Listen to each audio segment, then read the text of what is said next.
आत्मरसिक जिज्ञासु बंधुओं को नमस्कार, जय जिनेन्द्र। स्वागत है आपका अष्टावक्र गीता के ज्ञान यज्ञ में। आप सब जिज्ञासु हैं, सुज्ञ हैं, मुमुक्षु हैं और इसीलिए आपको ये ज्ञान अच्छा लगता है, इसमें रस आ रहा है और आप लगातार जुड़े हुए हैं, बड़ा रस ले रहे हैं इसमें। हाँ, तो ऐसा ही रसीला, ऐसा ही सुखदायी और आत्मा का हितकर ये जो हमारा ज्ञान है, जो सब धर्मों में, सब दर्शनों में इस ज्ञान की इतनी महिमा है। भले उसके शब्द अलग हो सकते हैं, पर कथन का तात्पर्य एक ही है। जैसे कि अलग अलग खिड़कियां हैं किसी कमरे की, और अलग अलग खिड़कियों में से भिन्न भिन्न व्यक्ति बाहर का दृश्य देखते हैं, तो दृश्य तो सबका एक ही है। अर्थात मंजिल एक है और उसके रास्ते, साधन अलग अलग हो भी सकते हैं। तो ये अष्टावक्र गीता का जो ज्ञान है, जो कि महर्षि अष्टावक्र ने अपने सुयोग्य शिष्य जनक जी को ये ज्ञान दिया था,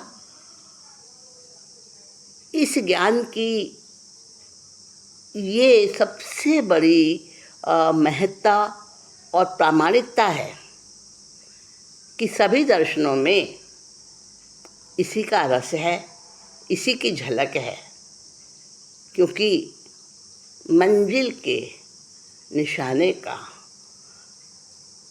उस शुद्ध मोक्ष मार्ग के, शाश्वत मोक्ष मार्ग के, अध्यात्म के परम रहस्य का ये ज्ञान कराने वाला है, रास्ता बताने वाला है और उसी की ओर इशारा करता है, उसी का मार्ग प्रशस्त करता है। तो 5वां प्रकरण हमने किया।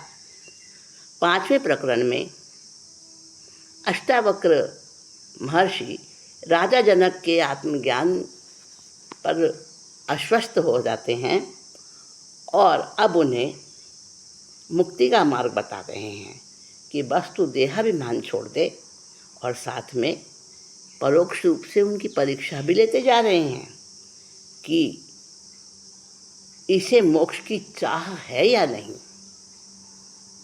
हम कह देते हैं मोक्ष चाहिए, मोक्ष चाहिए, परंतु शब्दों को कह देने मात्र से तो मोक्ष की चाह नहीं प्रकट होती। वो चाह है और कितनी है, सही सच्ची है कि केवल कहने भर की है। तो महर्षि अष्टावक्र भी जनक की उस प्यास को माप रहे हैं कि अगर मोक्ष की चाह है इसको, तो जहाँ चाह है वहाँ मोक्ष की बाधा है। क्योंकि चाह का अर्थ है कर्म का बैलेंस, कर्म की सत्ता। जब तक कामना, चाह, इच्छा, आकांक्षा, अपेक्षाएं रहती हैं, तब तक समझो मोक्ष उपलब्ध नहीं हुआ। और जहाँ न कुछ पाने की चाह है, न कुछ छोड़ने की है, कुछ है ही नहीं पाने और छोड़ने को। न राग है, न विराग है, न आसक्ति है कि न विरक्ति है, न तो यहाँ तक बात कहेंगे कि संसार भी नहीं है और मुक्ति भी नहीं है, मुक्ति की चाह भी नहीं है। तो चित्त की ऐसी परम शून्य और जागृत अवस्था का नाम ही मोक्ष है। उस अवस्था को पहुँचा हुआ व्यक्ति बस शुद्ध चैतन्य मात्र ही रह जाता है। पानी में नमक जैसे घुलता है मिट कर। सुन लेना। पानी में नमक जैसे घुलता है मिट कर, स्वाद है पर न वजूद। पानी में नमक जैसे घुलता है मिट कर, स्वाद है पर न वजूद। धार न मिटे जब सारी करने की, सिर्फ रहे तू मौजूद। वो अवस्था जैसे पानी में अगर नमक को घोल दिया जाए तो नमक का वजूद नहीं रहता, उसका आकार भी खत्म, उसका अस्तित्व भी खत्म, परंतु उसका स्वाद रह जाता है पानी के अंदर बस। और पानी और वो नमक का स्वाद कुल मिलकर एकमेक हो जाते हैं और उसी से पता चल जाता है कि नमक पानी के अंदर घुल गया है। तो जब जहाँ पहुंचकर व्यक्ति केवल शून्य और चैतन्य मात्र बस सघन घन पिंड, चैतन्य का घन पिंड रूप रह जाता है, ऐसी समाधि की स्थिति में उस परम शून्य अवस्था को प्राप्त हो जाना और तब उसे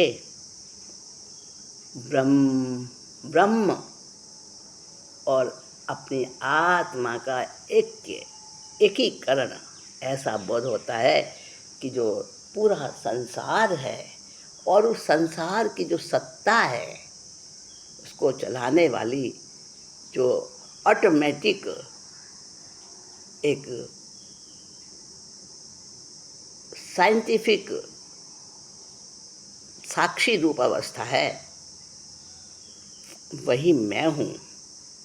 ऐसा ब्रह्मात्मैक्य का बोध हो जाना जब व्यक्ति व्यष्टि न रहकर समष्टि के साथ एकाकार हो जाता है, वो पूर्ण सत्तावान ब्रह्म को जान लेता है और जान लेने से स्वयं भी ब्रह्म रूप ही हो जाता है और सत्य को जानकर सत्य रूप हो जाता है। वो है अवस्था मोक्ष। और उस स्थिति में पहुंचने से पहले कई जरूरी अवस्थाएं उसको पार करनी पड़ती हैं, पर वो सारा भी वो वहाँ पर जाकर छूट जाता है, अपने आप स्वयं छूट जाता है। तो इस प्रकार से जान रहे हैं अष्टावक्र ऋषि और परीक्षा भी ठोक बजा कर ले रहे हैं।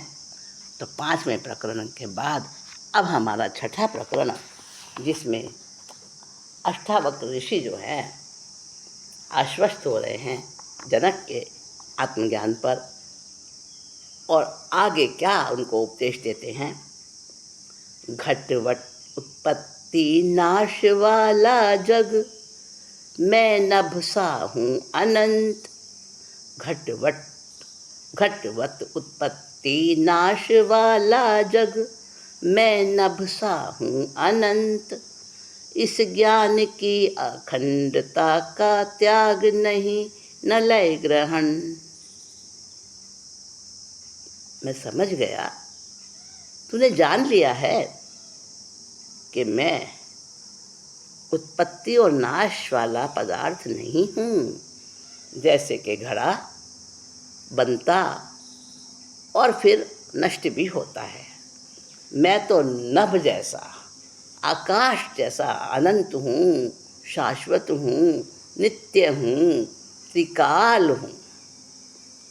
ये जान लिया है और जानने के बाद इस ज्ञान की अखंडता का न तो त्याग होता, न उसमें लय होता, न उसमें ग्रहण होता।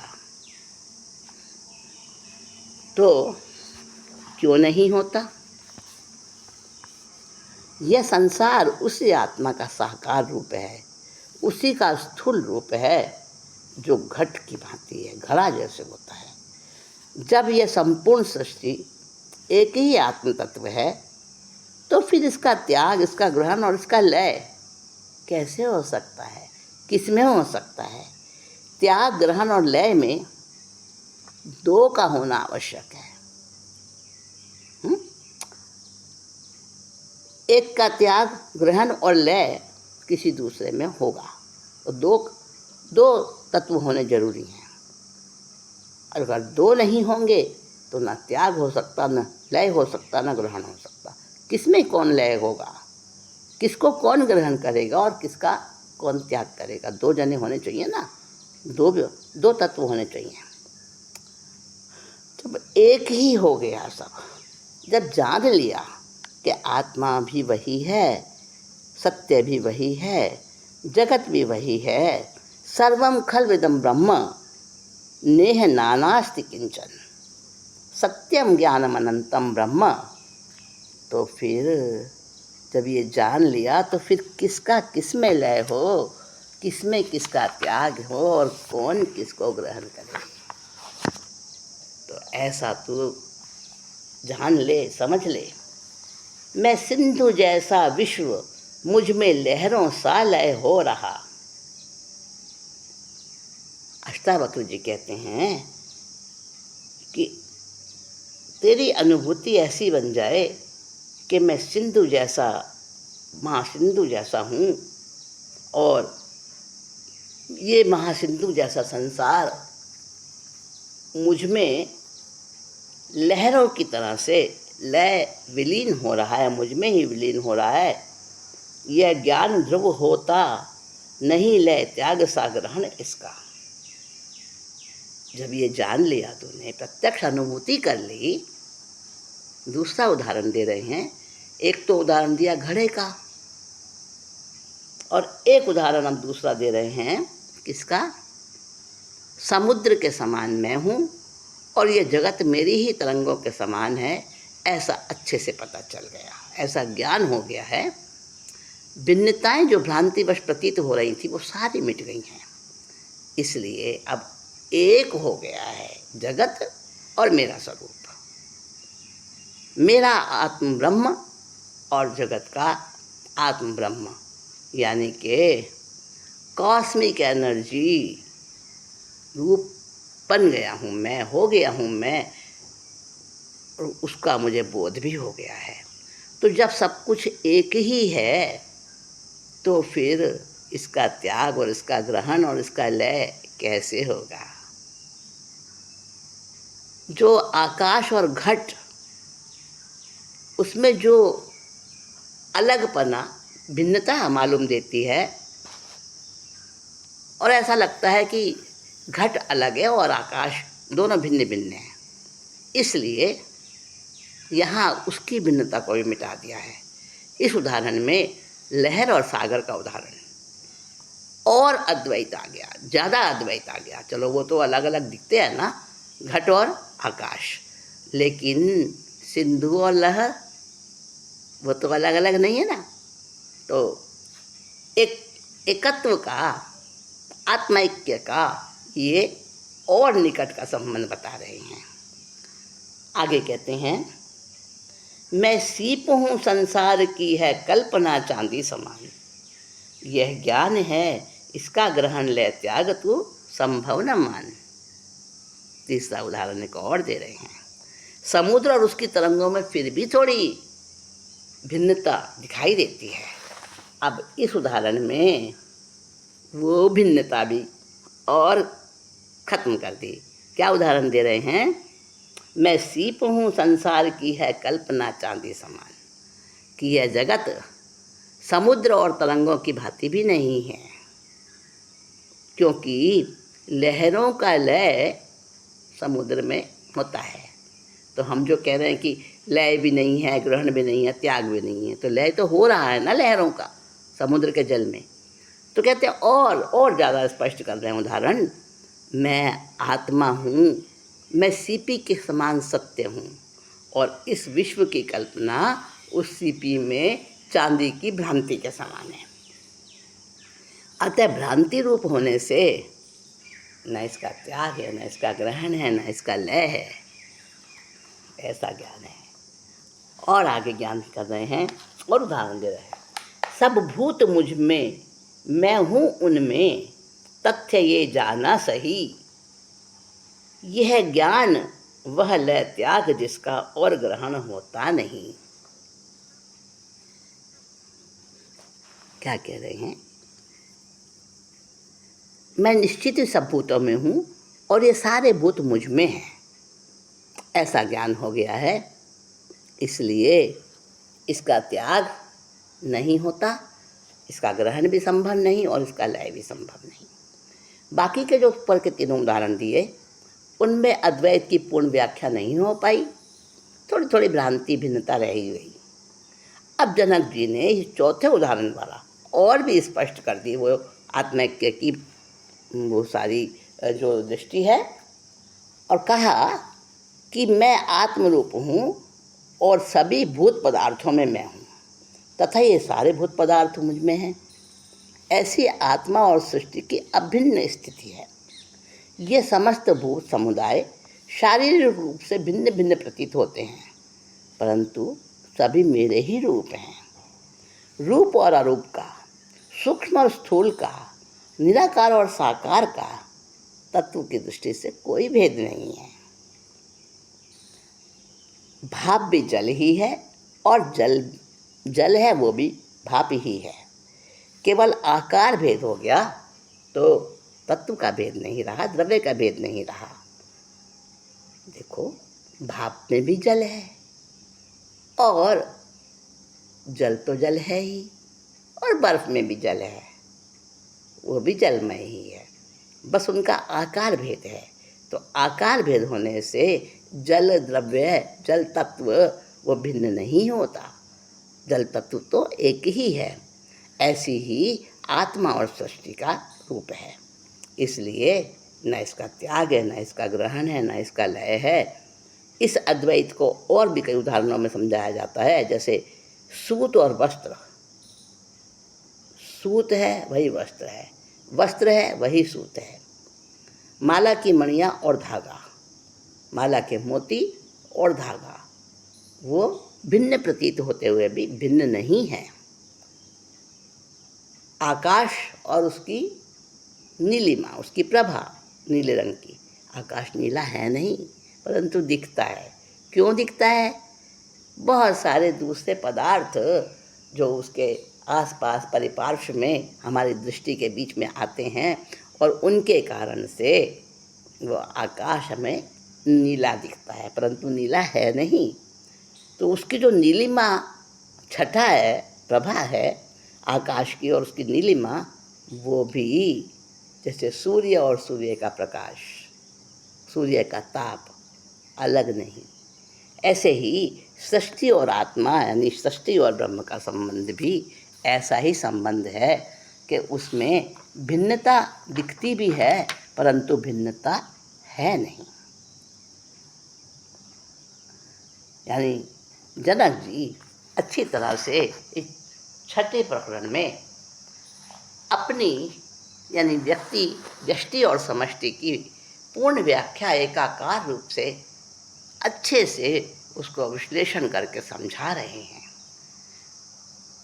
जब अष्टावक्र जी के द्वारा ऐसा ब्रह्मात्मैक्य बताया गया तो जनक जी ने कैसे उसको ग्रहण किया है, क्या समझा है, वो भी अपना जो है अभिव्यक्ति का रूप इस प्रकार से प्रस्तुत कर रहे हैं। क्या कह रहे हैं? 7वें प्रकरण में जनक जी अपनी बात कहते हैं।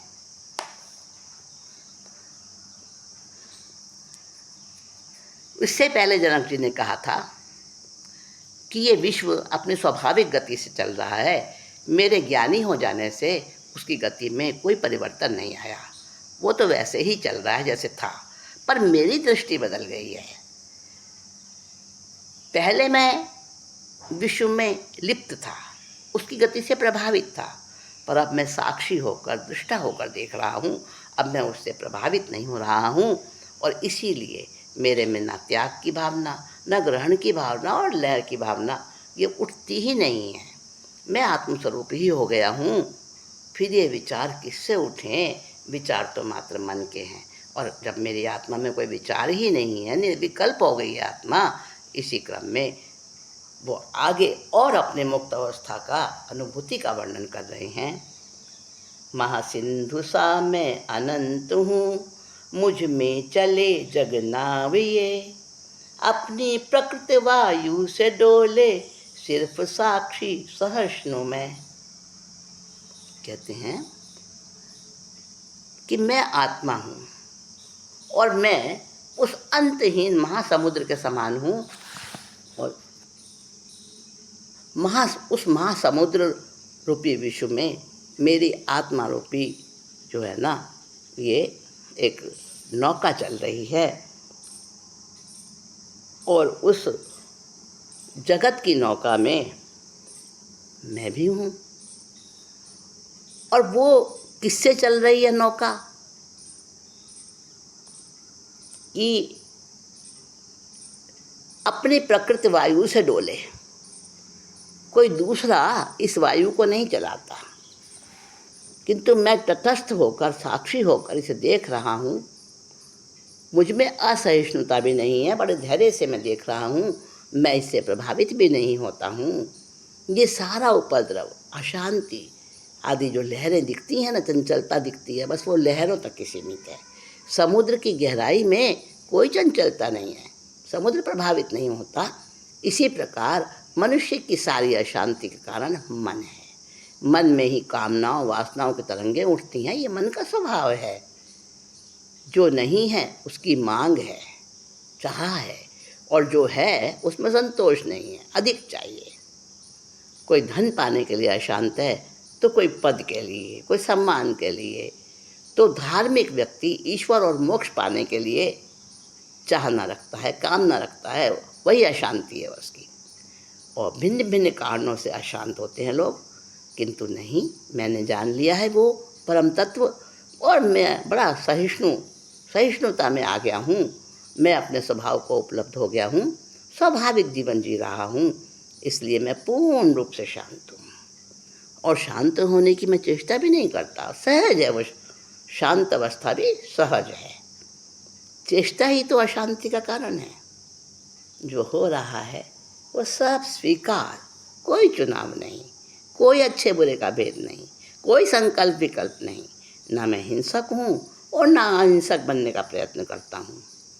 ना मैंने संसार को छोड़ा, ना मैंने संसार को ग्रहण किया, और ना ही मैं पश्चाताप करता हूँ, न क्षमा याचना करता हूँ, न मुझे त्याग का आग्रह है, न ग्रहण का आग्रह है।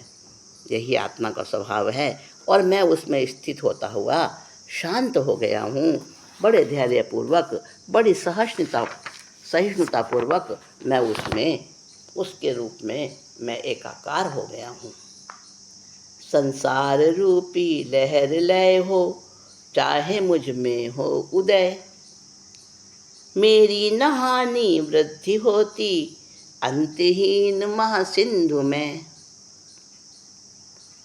शांत हूँ अत्यंत स्थित मैं निराकारी सदा बना, मुझ अंतहीन समुद्र में संसार केवल कल्पना। मैं आत्मा रूपी अनंत समुद्र हूँ, इसका कोई अंत ही नहीं है, और उसमें ये संसार कल्पना मात्र है ही नहीं। और जब इसका अस्तित्व है ही नहीं, तो मुझे प्रभावित कैसे करेगा? जिसकी सत्ता ही नहीं, जिसका अस्तित्व ही नहीं, वो किसी को कैसे प्रभावित कर सकता है? पहले इस कल्पना को और इस भ्रम को मैं वास्तविक समझता था, उसी में जीता था, इसलिए मुझे इस प्रभावित भी करता था, ये अशांत करता था ये। और जब से मैंने अपने आप को निराकार रूप में समझा है, मैं अत्यंत शांत हो गया हूँ। अब मेरे में कोई विक्षेप नहीं, सारे विक्षेप मन के कारण थे, और अब मैंने मन को जान लिया। मन का जो है वो रिमोट कंट्रोल मेरे पास है, इंद्रियों का रिमोट कंट्रोल मेरे पास है। आत्मा नहीं विषयों में, ना ही उस निरंजन में विषय। आत्मा नहीं विषयों में, नाही उस निरंजन में विषय, यों स्थित हूँ सर्वदा अनासक्त और निष्प्रिय मैं। ना तो आत्मा के इंद्रियां हैं, न शरीर है, न मन है, और ये मन ही तो आकर्षित करता है विषयों की तरफ, परंतु आत्मा को तो वो सब है नहीं। इसलिए आत्मा को कोई प्रभावित नहीं होती, वो कोई प्रभाव नहीं पड़ता उसके ऊपर किसी का। यही कर्ता और भोक्ता बनाते हैं इंद्रिय और मन और विचार। तो जब मैंने आत्मा को जान लिया, मैं आत्मा ही हो गया, तो मैं विषयों के प्रति अनासक्त हूँ। विषयों के प्रति आसक्ति तो मन और शरीर की है, मेरी नहीं। इसलिए मैं स्पृहा से मुक्त हूँ, निष्प्रिय हो गया हूँ। मेरी विषयों में कोई इच्छा नहीं रही। इस ऐसी अवस्था में मैं स्थित हो गया हूँ। अब और बता रहे हैं, अपनी स्थिति को और प्रकट कर रहे हैं, स्पष्ट कर रहे हैं। इंद्रजाल जैसे विश्व में चैतन्य मात्र हूँ केवल मैं, हो उपादेय हेय की मम कल्पना, फिर बोलो किसमें। कहते हैं कि मैं आत्मस्वरूप हूँ और आत्मा के लिए ये समस्त संसार, ये पूरा लोक इंद्रजाल की भांति है, भ्रम है, माया है। ये माया जाल मन और इंद्रियों को ही प्रभावित कर सकता है जहाँ अज्ञान है। और जब आत्मा ज्ञान स्वरूप है, वो आत्मा रूप हो गया, तो वो इससे प्रभावित कैसे होगा? इस पर सारे खेल को दृष्टाभाव से देखता है। तो जब तक अज्ञान था, तब तक मैं इस इंद्रजाल को सत्य मानता था, सत्य समझता था, जिसमें कोई हे था, कोई उपादेय था, अच्छा था, कुछ बुरा था, कुछ हानि, लाभ, अशुभ अशुभ, ये सारी कल्पनाएं भरी पड़ी थी।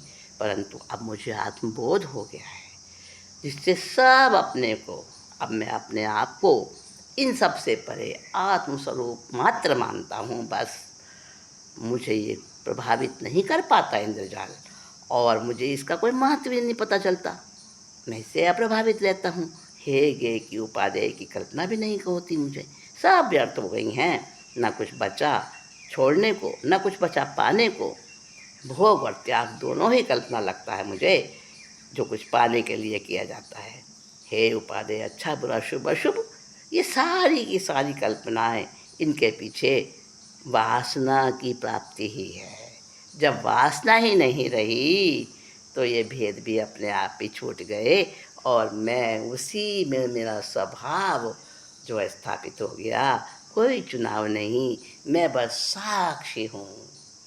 सहिष्णु और साक्षी रूप होकर मैं उसमें स्थित हो गया हूँ, चैतन्य में स्थित हो गया हूँ। अब ये बात सुनकर अष्टावक्र जी और बताते हैं, मुक्ति और बंधन की व्याख्या कर रहे हैं। तो 7वां प्रकरण ये पूरा हुआ। 8वें प्रकरण में महर्षि अष्टावक्र मुक्ति और बंधन की व्याख्या करेंगे। उसको हम समय अनुसार सुनेंगे।